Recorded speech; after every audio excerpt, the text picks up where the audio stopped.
Hey guys, today we are going to talk about dividing fractions.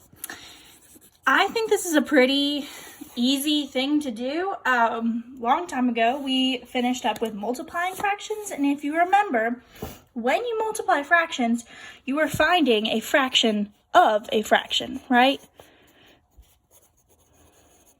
So, for example, in case you forgot, let's do, 3 times 1/4. So this is me saying I have 3 groups of 1/4. So let's say this is really messy, but it's just a refresher course. 1/4 times 1/4 is 1/4. So I have 1, 2, 3, and each of those is 1/4. So if I put all those pieces together, how much of 1 whole is shaded in? 3/4. We also know that you just do anything that doesn't have a denominator goes over 1.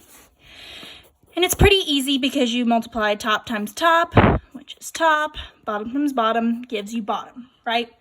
So that's a little bit of a reason dividing fractions is basically the same as multiplying fractions. Now, you all are quite a bit younger than me, but there is a song by Missy Elliott that I use to teach this song. So when you divide fractions, you're basically multiplying. For example, if you do 20 divided by 2, it's the same thing as 20 over 2, which equals 10, right? Let's say you do 20 times 1/2. We know how to multiply fractions. You'd put this over 1. 20 times 1 is 20. 1 times 2 is 2. And now we've got the same thing, which equals 10.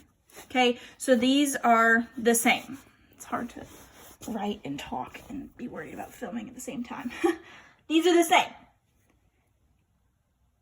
If you know what the word reciprocal means,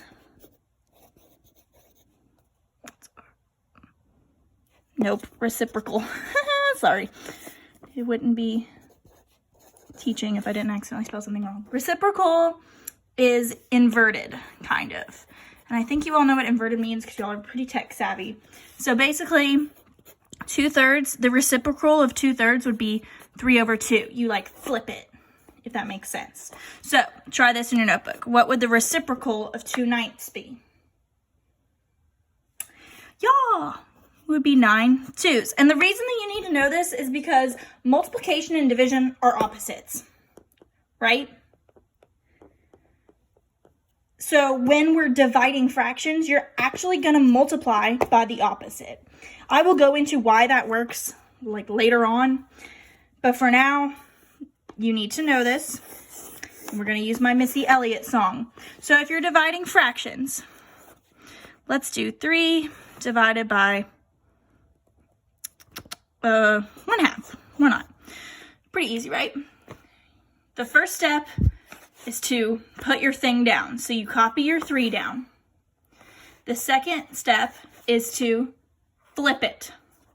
So I'm going to flip 1/2 and find its reciprocal, which is 2 over 1. And then you reverse your sign. You might not know this song. It's the put your thing down, flip it, and reverse it. You put your thing down, you flip your fraction, and you reverse your sign. I will write it.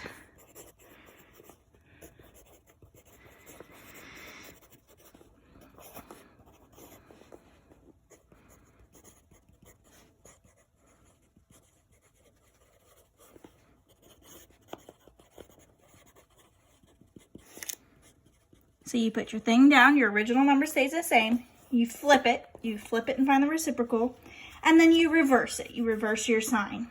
Okay, and then you just multiply as normal. 3 times 2 is 6. 1 times 1 is 1.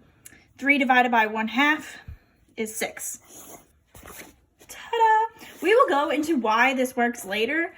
I just want you to be able to do it and to kind of think about why it works before I tell you why it works. So if you have a theory on why, for some reason, when you divide a fraction, you get a bigger answer, please email me or text me and let me know, because I'd love to hear your responses. It took me a really long time to figure out why this works. Let's do one more together.